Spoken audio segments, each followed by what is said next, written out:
قبل ما نبدأ المسلسل ما تنساش تتأكد انك مشترك في القناة ومفعل الجرس عشان يوصلك كل الفيديوهات الجديدة. وعشان ما اطولش عليك يلا بينا على المسلسل. بيبدأ المسلسل مع واحد اسمه جاري واللي بيكون عايش لوحده حاليا في استراليا بعد ما مراته ماتت من 7 سنين واللي كانت بتعاني من مرض خطير، ولانه كان بيحبها جدا رغم مرور مدة كبيرة مش بيقدر ان هو ينساها. وبنعرف ان هو عنده بنت اسمها إيما واللي عندها حوالي 11 سنة، ورغم ان جاري يحاول كذا مرة يرتبط بواحدة تانية الا انه مش بيقدر. وفي يوم بيخرج مع واحدة واللي بقاله 3 شهور بيقابلها، لكنها بتحس ان جاري بيتهرب منها دايما وانه مش بيحب يتعرف عليها اكتر. وطول ما هو قاعد معاها بيتكلم عن مراته ليزا وعن إيما بنته، فبتتضايق منه جدا وبتزعق له وبتقرر ان هي تنفصل عنه. وبعد مدة بنشوف جاري وهو بيحضر الفطار لبنته قبل ما تروح المدرسة، واللي بتكون مشغولة بمشروع نهاية السنة اللي هتقدمه في المدرسة، واللي بيكون على شكل مجسم للمجموعة الشمسية. وبترفض ان والدها يساعدها، فبنفهم ان علاقتهم مع بعض مش كويسة. وفي الطريق بتطلب من والدها ان هو يسوق بسرعة عشان ما تتأخرش على المدرسة، وده لان الطريق بيكون زحمة. ولما بتشوف إيما شخص غلبان جنبهم على الطريق بتديله الفطار بتاعها اللي والدها عمله لها، فبيتضايق منها والدها وبيطلب منها ما تتعاملش مع اي حد غريب ما تعرفوش. وبعد ما بيخرجوا من الزحمة فجأة بتدخل فيهم عربية تانية وبيعملوا حادثة كبيرة، لكن حظهم بيطلعوا هما الاتنين سلام. وبيلاحظ جاري ان بنته دخلت في حالة خوف وهلع، فبيحاول ان هو يهديها، لكن فجأة بتظهر واحدة غريبة وبتحاول ان هي تساعد بنته، ووالدها بيكون قلقان عليها جدا، فبيروح بسرعة وبيجيب اللعبة المفضلة عند بنته عشان يحاول يهديها. لكن اول ما يرجع لها بيكتشف ان البنت الغريبة قدرت ان هي تهديها، فبيستغرب جدا وكان لسه هيسألها عملت كده ازاي، لكنه بيتفاجأ ان هي نفس الست اللي دخلت في العربية بتاعتهم. وتاني يوم بتروح الست الغريبة عشان تزورهم وتعتذر لهم في البيت بتاعهم، وبنعرف ان اسمها ماري. ولما بتشوف إيما بتديها كتاب هدية عشان تعتذر لها عن المشروع بتاعها اللي بوظته في الحادثة، فبتاخده إيما منها وبتدخل من غير ما تتكلم. فبتحس ماري ان هي محروقة جدا ومش عارفة تعتذر ازاي، وبتضطر ان هي تمشي بسرعة. فبيروح جاري وراها وبيعرض عليها تدخل البيت وتشرب حاجة معاه، فبتوافق فعلا وبتدخل معاه. وهناك بتشوف صورة ليزا مع بنته، فبيقول لها جاري ان مراته توفت وبنته عندها 4 سنين بسبب المرض. فبتزعل ماري جدا من نفسها لان الكتاب اللي جابته لإيما بيتكلم عن بنت فقدت والدتها ووالدها وهي صغيرة زي إيما. وفجأة بتنجرح ايد جاري بسبب كوباية المشروب، فبتجري ماري على الحمام عشان تجيب حاجة تعالج بيها الجرح بتاعه، وفعلا بتقدر ان هي تساعده. وبيفضلوا يتكلموا عن نفسهم مع بعض. وبيعرف جاري ان ماري مولودة في امريكا لكنها سافرت استراليا من حوالي 12 سنة. ولما بيسألها جاري عن سبب انتقالها لاستراليا بتتهرب من الاجابة، وبتعرفه ان هي درست في كلية علم النفس لكنها حاليا بتكتب مقالات على مواقع الانترنت. ولما بتسأل ماري عن السبب اللي خلاه يعيش في استراليا بيقول لها ان ليزا مراته اصلها من استراليا، علشان كده اتجوزها وسافر معاها عشان يستقر هنا، لكن بعد وفاتها ما قدرش ان هو ياخد بنته ويرجع لامريكا عشان ما يحرمهاش من عيلة والدتها. وفجأة بتمثل ماري ان الكوباية وقعت منها، وبيدخل جاري عشان يجيب المكنسة، لكن اول ما بيرجع بيلاقيها مشيت، فبيستغرب جدا وبيجري وراها لحد ما بيلاقيها. وساعتها بنلاحظ ان هو معجب بيها وبيعرض عليها يتقابلوا بالليل تاني يوم عشان يعزمها على العشاء. وفعلا بتوافق ماري لكن بشرط ان هما يتقابلوا بكرة على الغدا. وفعلا بيتقابلوا تاني يوم على الغدا. ولما بتعرف ماري ان المطعم اللي جاري عازمها فيه عبارة عن مطعم ايطالي بترفض ان هي تدخل المطعم وبتقرر ان هي تمشي. فبتتحجج ان هي بتتعب من الاكل الايطالي، وبتقترح عليه ان هم يروحوا لمطعم صغير قريب منهم. وفعلا بيروحوا هناك وبيفضلوا يتكلموا سوا. وبتتكلم ماري معاه عن الموسيقى اللي شغالة، وبيبان ان هي بتحب الموسيقى جدا، لكن جاري بيقول لها ان عمره ما اهتم بالموسيقى ولا الاغاني الا ايام ما كانت إيما صغيرة وكان بيضطر ان هو يغني لها عشان تنام. فبتطلب منه ماري ان هو يغني الاغنية اللي كان بيغنيها لبنته، لكن جاري بيكون محرج وبيرفض ان هو يغني. لكن ماري بتفضل تزن عليه لحد ما فعلا بيوافق، وبيبدأ ان هو يغني لها الاغنية اللي بتكون ماري معجبة بيها جدا ومعجبة بمشاعر جاري. وبتقول له ان هو لو رجع يغني تاني لبنته إيما اكيد علاقتهم هتتحسن زي الاول، لكن جاري بيقول لها ان علاقته مع بنته إيما معقدة اكتر ما هي فاكرة. فبتستنتج ماري من كلام جاري وطريقة كلامه ان كل همه ان هو يظهر بتصرفاته شخص مثالي قدام بنته، وبتفهم ان هو مش بيتصرف على طبيعته، وبتحس ان ده السبب الحقيقي اللي بيخلي بنته تبعد عنه. وفجأة بتلاقي ماري ان الساعة بقت 6 مساء، فبتجري بسرعة من قدام جاري وبتروح على بيتها. واول ما بتدخل البيت بتنزل البدروم وبتقفل على نفسها باب حديد.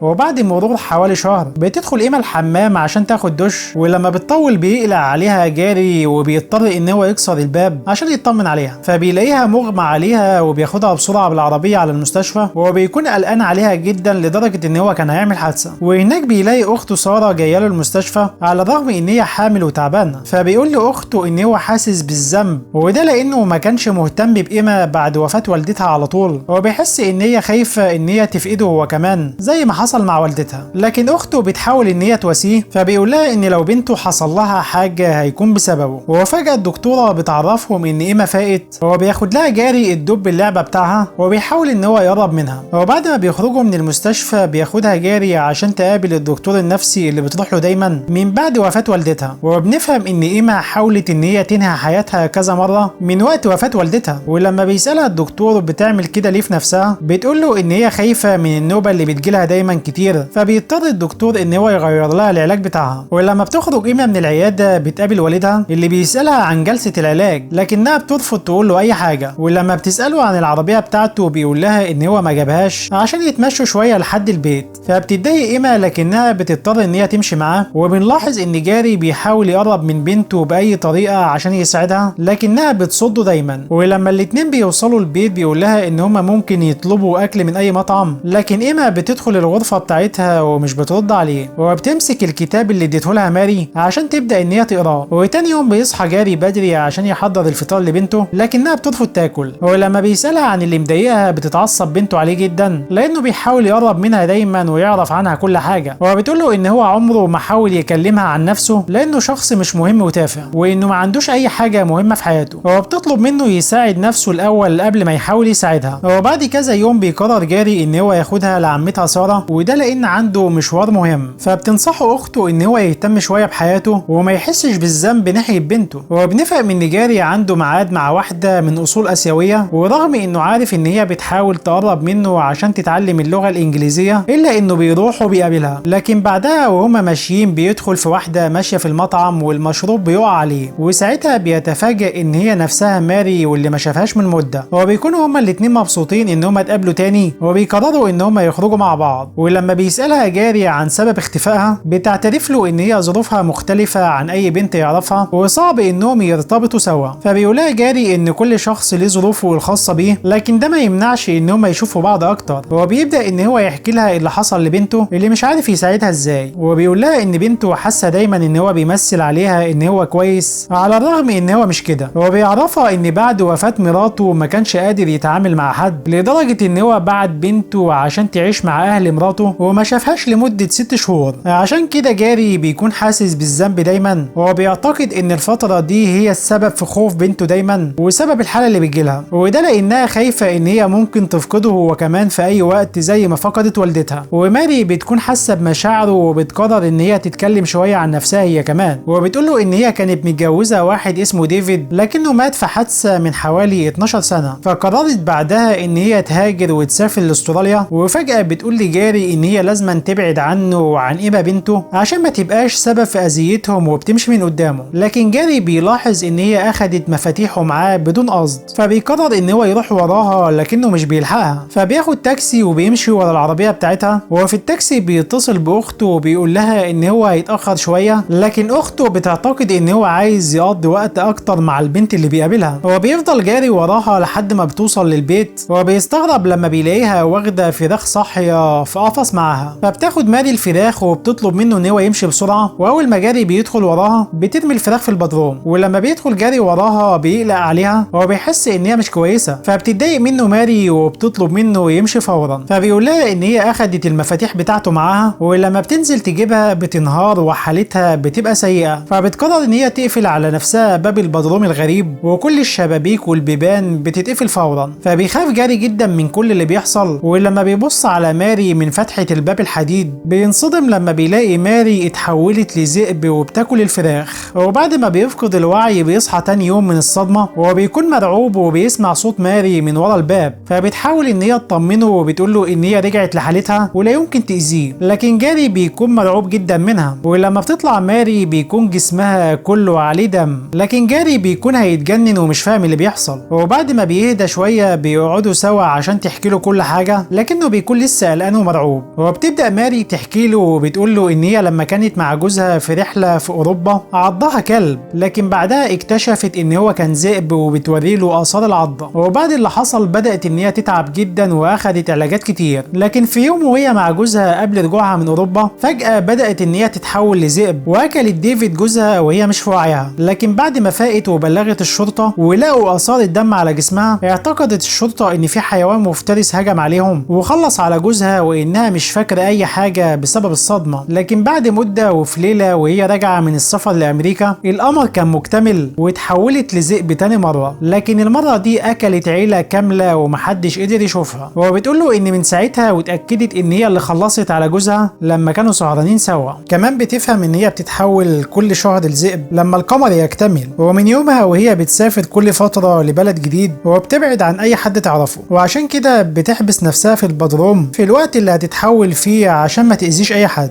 اما الفراخ اللي شافها معاها فدي بتشتريها عشان الذئب اللي بتتحول ليه لازم يخلص على اي حد وياكله، ومش بترضى تاكل اي لحوم باقي الشهر عشان تسيطر على نفسها. وعشان كده ما اكلتش معاه في المطعم اللي عزمها فيه. فجاري بيخاف اكتر من كلامها وبيطلب منها تديله المفاتيح عشان يروح بيته. فبتطلب منه ماري ان هو ما يقولش لاي حد على اللي شافه ولا الكلام اللي قالته له، وده لانها بتخاف تاذي اي حد ملهوش ذنب باللي بيحصل لها. فبيخاف جاري منها اكتر وبياخد المفاتيح منها وبيحاول يهرب. لكن ماري بتروح وراه في الشارع اللي بيكون فيه مسابقه جري وبيمشوا سوا وسط المتسابقين، وبتعتذر له ماري وبتقول له ان نصيبهم انهم يتقابلوا يوم الحادثه لان وقتها كانت مشغله نفس الاغنيه اللي كانت بتسمعها مع جوزها دايما ويوم ما اتحولت لذئب اول مره وخلصت عليه. وكمان بالصدفه ده نفس اليوم اللي توفت فيه مرات جاري اللي اسمها ليزا. وبتقول له ان قدرهم يقابلوا بعض عشان يتخلصوا من شبح الماضي بتاعهم ويعيشوا سوا. لكن جاري بيخاف منها ومش بيسمع كلامها وبيجري. فبتعتقد ماري انه ممكن يبلغ عنها الشرطه فبتقرر انها تاخد كل حاجه من البيت وتهرب. لكن قبل ما تعمل كده بتقرر ان هي تروح لواحده ست اسمها جرين في دار المسنين اللي بتزوره دايما وبتساعد فيه الكبار في السن، وبتدي لها غطا عليه صوره حيوانات كتير. وبتودعها ماري وبتعرفها ان هي قررت تسافر فبتتضايق جرين جدا وبتسالها عن السبب. فبتحكي لها ماري وبتقول لها ان جاري عرف حقيقتها والذئب اللي جواها. فبتضحك جرين وبتعتقد ان هي بتهزر معاها. بعدها جاري بيروح ياخد بنته من عند ساره اخته ومش بيقول لها على اي حاجه. وقبل ما يروح البيت بيعرض على بنته يتغدوا بره. وفي المطعم بيشوف جاري عيله جنبهم بيتغدوا وهم مبسوطين مع بعض وبيفتكر مراته اللي لو كانت عايشه معاهم ما كانش ده بقى حال بنته. وفي طريقهم وهم مروحين بتساله ايما عن السبب اللي خلاه يسيبها امبارح طول اليوم. فبيقولها ان هو كان مع ماري امبارح لكنه انفصل عنها لما عرف ان هم مش مناسبين لبعض. فبيشغل الراديو قبل ما يتحركوا وبالصدفه بتشتغل نفس الاغنيه اللي قالت له عليها ماري. وفي الطريق بيدخل في العربيه اللي وراه والمفاجاه انها بتطلع عربيه ماري كأن القدر فعلا ان هم يفضلوا سوا. لكن جاري بيتجاهلها وبيقرر ان هو يمشي بسرعه. فبيدخل بالعربيه في المطعم اللي قدامه على الطريق. ولما صاحب المحل بيتخانق معاه بتخرج ايما من العربيه وبتشوف ماري في العربيه بتاعتها. فبتقرر ان هي تروح لها عشان تشكرها على الكتاب اللي ادته لها. لكن ماري بتكون عايزه تبعد عنهم هم كمان عشان ما تاذيش حد فيهم. وقبل ما تمشي بيشوف جاري بنته معاها وبينادي عليها عشان ترجع له بسرعه لانه خايف عليها. لكن ايما مش بتسمع كلامه وبتعزم ماري عشان تتعشى معاهم. فبيضطر جاري رغم خوفه منها ان هو يعزمها فعلا عشان ما يزعلش بنته. وفعلا بتروح ماري بالليل بيتهم وجاري بيكون قلقان جدا منها على بنته. فبيحاول ان هو يبعدها وبيقول لها تجيب له حاجه من الاوضه بتاعته. واول ما تخرج بتساله ماري لو حكى لاي حد عن حقيقتها وبتقول له ان هي مش عايزه تاذيه بدليل ان هي سابته مشي لما كان عندها في البيت. وبتعرفه ان هي قررت تبعد عنه عشان ما تاذيهوش هو وعيلته. لكن القدر ليه كلام تاني وهو اللي بيجمعهم مع بعض. فبيوعدها جاري ان هو ما يقولش حاجه لاي حد. بعدها بيقعدوا كلهم عشان يتعشوا سوا وايما بتكون سعيده بوجود ماري معاهم وبتتكلم معاها لاول مره براحتها. وبتحكي لها عن الدكتور النفسي اللي بتروح له. فبتعرفها ماري ان هي دارسه علم نفس وبتنصحها ان هي لو مش حاسه بالراحه مع الدكتور اللي معاها لازم تختار واحد تاني عشان تقدر تحكي له عن اي حاجه تزعلها. لكن جاري بيتضايق وبيقول لها ان هو عارف مصلحه بنته اكتر منها وبيزعق لايما لانها بتحكي لماري حاجات عمرها ما قالتها له. فبتتضايق ايما وبتروح للاوضه بتاعتها. لكن ماري قبل ما تمشي بتروح لها عشان تودعها. ولما بتشوفها ايما بتخبي اللعبه اللي والدتها اديتها لها وبتكون محرجه. فبتحاول ماري ان هي تهديها وبتقول لها ما تحسش بالاحراج. وبتقعد جنبها وبتحكي لها قصه لكتاب تاني لنفس مؤلف الكتاب اللي ادته لها. فبتكون ايما فرحانه جدا وبتحس لاول مره بالحنان من ساعه ما والدتها توفت. وبتقول لها ايما ان هي عرفت من عمتها سارة ان والدتها طلبت من جاري قبل ما يموت ان هو ما يوقفش حياته بعدها ويدور على حب تاني بعد وفاتها. لكن ساعتها بيكون جاري ورا الباب وبيسمع كلام بنته وهو بيبكي. وقبل ما تمشي ماري بتدي لإيما اسطوانة عليها اغاني من اختيارها وبتقول لها تسمع اغنية معينة عليها وتتخيل ان والدها هو اللي بيغنيها لها. فبتاخد إيما مفاتيح العربية عشان تسمع الاغنية لوحدها. وقبل ما تمشي ماري بتطمنه ان هي هتسافر خلاص وهتبعد عنه هو وعيلته. لكن المفاجأة ان جاري بيقول لها ان لقائهم مستحيل يكون صدفة وان هو لأول مرة بيشوف بنته بتتكلم مع حد بعد وفاة والدتها وهي سعيدة، وكان عايز يطلب منها تفضل معاهم وما تسافرش، لكنه بيفتكر تحولها لذئب وبيمشي. ولما بيرجع البيت بيكلم اخته وبيطلب منها تاخد إيما لكذا يوم معاهم في البيت، وبيقرر ان هو يقضي كذا يوم مع ماري لوحدهم، وده عشان يعرف اذا كان هيأمنها على بنته لما تعيش معاهم ولا لا. بعدها فعلا بيروح جاري لبيت ماري قبل ما تسافر وبيعترف لها بحبه من اول ما شافها وان هو ما عندوش مانع يعيشوا سوا، وبيقرروا ان هما الاتنين يجربوا يعيشوا سوا قبل ما إيما بنته تعيش معاهم، وده لانهم خايفين عليها. وبيتفقوا ان هما الاتنين ما يقولولهاش على حالة ماري دلوقتي. وبعد كذا يوم بتروح إيما للطبيب النفسي وبتحكي له عن ماري اللي ظهرت في حياة والدها، لكنها فجأة بتحس ان هي مش مرتاحة في الكلام مع الدكتور وبتفتكر كلام ماري، فبتطلب منه يرشح لها دكتور تاني غيره. فبيستغرب الدكتور من الشجاعة اللي ظهرت عندها فجأة. وبتطلع ماري وهي فرحانة وبتدي اسم الدكتور لوالدها اللي كان في انتظارها مع ماري، وبيكون كلهم فرحانين. ومع الوقت إيما بتحب ماري واللي بتعيش معاهم وقت اكتر، لكن كل شهر ومع اكتمال القمر بياخد جاري ماري وبيحبسها في بدروم بيتها وبيقفل عليها ويستناها بعد ما بيجيب لها الفراخ اللي محتاجاها. لكن في يوم بعد ما بتطلع ماري من البدروم بيحس جاري ان هما لازم يحكوا الحقيقة لإيما بنته قبل اكتمال القمر الشهر الجاي، لكن ماري بتكون قلقانة ان إيما بنته تخاف وتبعد عنها. فبيقول لها جاري ان هما لازم يصرحوها قبل ما الموضوع يتطور وتعرف الحقيقة لوحدها، لان ساعتها مش هتسامحهم. تاني يوم بياخد جاري إيما وماري وبيروحوا عشان يزوروا اخته سارة واللي بتكون ولدت اخيرا، والكل بيتفاجأ ان هي سمت بنتها ليزا. لكن فجأة القطة بتاعت سارة بتخاف من ماري والكل بيستغرب. بعدها بيقعدوا كلهم عشان يتغدوا في الحديقة، وبتعرف إيما ان والدها وماري هياخدوها في رحلة عشان يخيموا كلهم في الغابة، وبتكون مبسوطة جدا. ولما بياخد جاري الطفلة وبيحاول يديها لماري بترفض، وده لانها خايفة على الطفلة من نفسها. ساعتها بيحس جاري بيها وانها قلقانة، فبيحاول ان هو يقنعها ان هي شخص طيب ولا يمكن تأذي اي حد.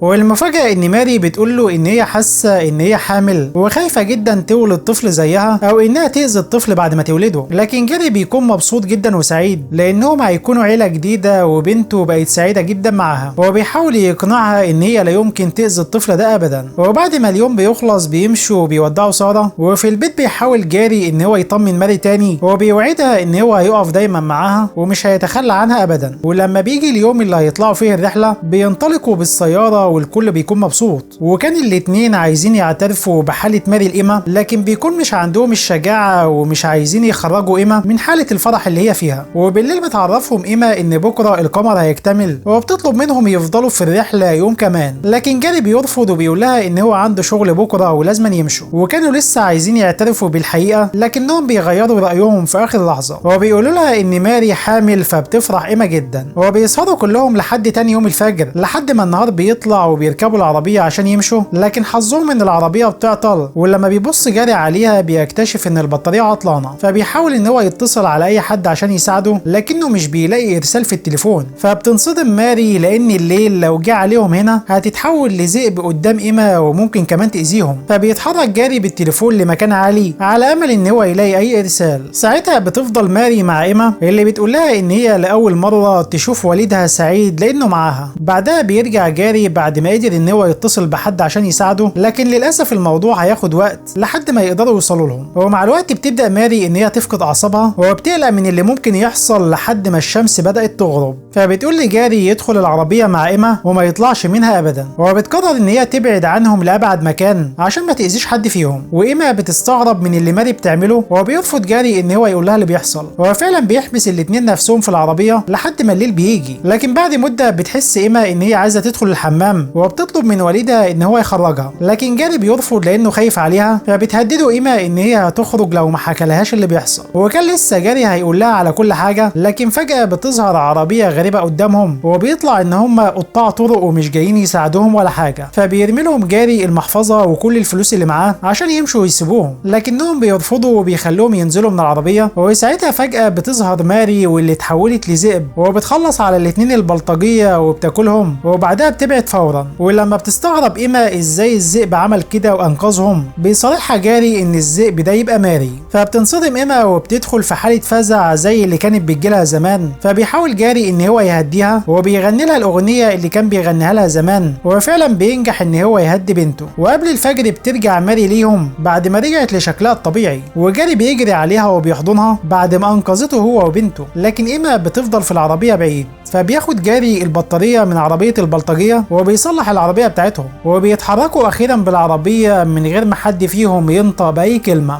بس كده. ولو عجبك المسلسل ما تنساش تعمل لنا لايك، وأخيرا يا ريت تعرفونا رأيكم في المسلسل، وتحبوا نلخص الجزء الثاني منه ولا لا. وسلام.